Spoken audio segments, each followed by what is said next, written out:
దేవతలకు ఆధారభూతుడైనటువంటి శ్రీ వెంకటేశ్వర స్వామి వారి సందర్శనం చేసినటువంటి ముఖ్య మంత్రివర్యులు పుత్రపౌత్రాది సుఖ సౌఖ్యాదులన్నీ కూడా నిరంతరం పొందాలి అని చెప్పి శ్రీనివాస అనుగ్రహం దానికి మూలము అని చెప్పి భావించి వేదాశీర్వచనానికి సన్నద్ధులై ఉన్నారు. సర్వయజ్ఞ తపోదాన తీర్థస్నానేతు యత్ఫలం తత్ఫలం కోటిగుణితం శ్రీనివాసస్య సేవయా. ఈ వెంకటాచలంలో ఆ దివ్యమైనటువంటి శ్రీనివాస స్వామి సందర్శనం, ఆశీర్వచన మంత్రబలం ఇవన్నీ కూడా అద్భుతమైనటువంటి పరిపూర్ణతను జీవితంలో ప్రసాదిస్తాయి. తస్య దర్శనమాత్రేణ బుద్ధి సౌఖ్యం నృణాం భవేత్ తన్మూర్ధని కృతావాసా సిద్ధచారణయోషిత పూజయంతి సదాకాలం వెంకటేశం కృపానిధం కోటయో బ్రహ్మహత్యానాం ఆగమ్యాగమకోటయః అంగలగ్నా వినశ్యంతి వెంకటాచల మారుతై. ధర్మపత్ని సమేతంగా వెంకటేశ్వర స్వామి వారి ఆశీర్వచనాన్ని అందుకుంటూ ఉన్నారు.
ఖడ్గాగ్రే శౌర్యలక్ష్మీ నిఖిల గుణగణాడంబరే కీర్తిలక్ష్మీ సర్వాంగే సౌమ్యలక్ష్మీ భజతు విజయతా సర్వసామ్రాజ్యలక్ష్మీ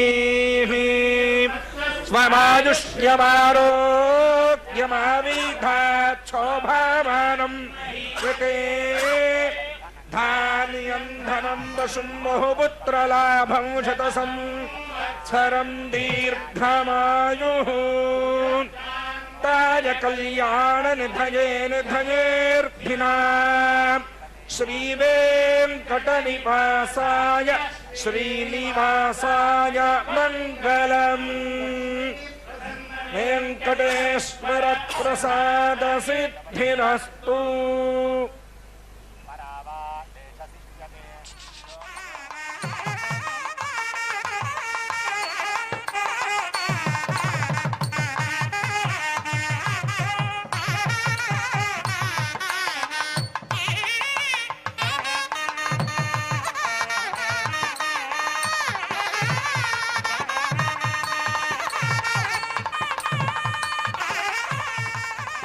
తస్మిన్ వెంకటశైలేంద్రే సాక్షాన్నారాయణ స్వయం లక్ష్మీదేవ్యా చ భూదేవ్యా నీలాదేవ్యా సమాగతః వర్తతే వెంకటేశః సహ సాక్షాన్మోక్షప్రదాయకః.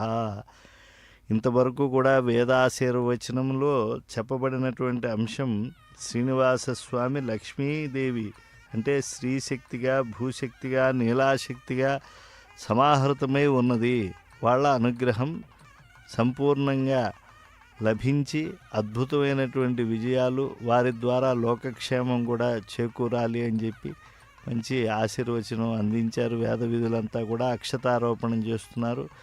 స్వామివారి శేషవస్త్రాన్ని అలాగే తీర్థప్రసాదాలను గౌరవ ముఖ్యమంత్రి వర్యులైనటువంటి నారా చంద్రబాబు నాయుడు గారికి నారా లోకేష్ గారికి వారి పౌత్రుడైనటువంటి చిరంజీవికి ఇవ్వటం జరుగుతూ ఉన్నది. స్వామివారి ప్రసాద స్వీకారము అని అంటే జన్మాంతర సుకృతం చేత ఈ రంగనాయక మండపంలో లభిస్తుంది. పైగా 4 వేదములకు చెందినటువంటి వేద విద్వాంసులు ఆశీర్వచనం చేశారు. శ్రీనివాస స్వామి సకల వేదముల చేత స్తోత్రము చేయబడేటువంటి వాడు, వేదవేద్యుడు, వేద ప్రతిపాద్యుడు.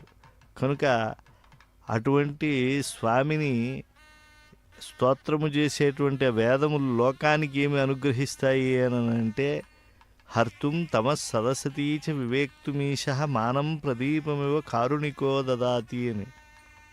లోకంలో ఉండేటువంటి వాళ్ళు ప్రత్యక్షంగా అనుమానం చేత ఏవీ తెలుసుకోలేకపోతూ ఉన్నారు.